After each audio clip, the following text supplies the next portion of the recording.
सूर्याष्टकम् आदिदेव नमस्तुभ्यं प्रसीद मम भास्करा दिवाकर नमस्तुभ्यं प्रभाकर नमोऽस्तु ते सप्तास्वरदमारूढं प्रचण्डं कश्यपात्मजं श्वेतपद्मधरं देवं संस्तूर्यं प्रणमाम्यहं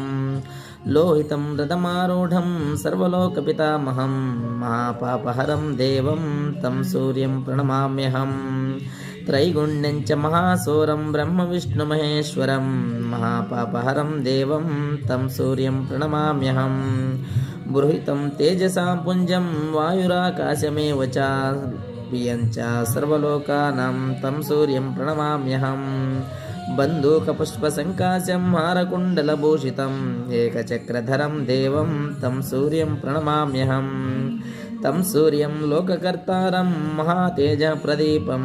महापापहरं देवं तं सूर्यं प्रणमाम्यहं तं सूर्यं जगतां नादं ज्ञानप्राकाश्यमोक्षदं महापापहरं देवं तं सूर्यं प्रणमाम्यहं सूर्याष्टकं पठेन्नित्यं ग्रहपीडप्रणाशनं न पुत्रो लभते पुत्रं दरिद्रो धनवान् भवेत् आमिषं मधुपैशानं च करोति रवेद्दिने सप्तजन्म भवेद्रोगी जन्म जन्म दरिद्रताम्।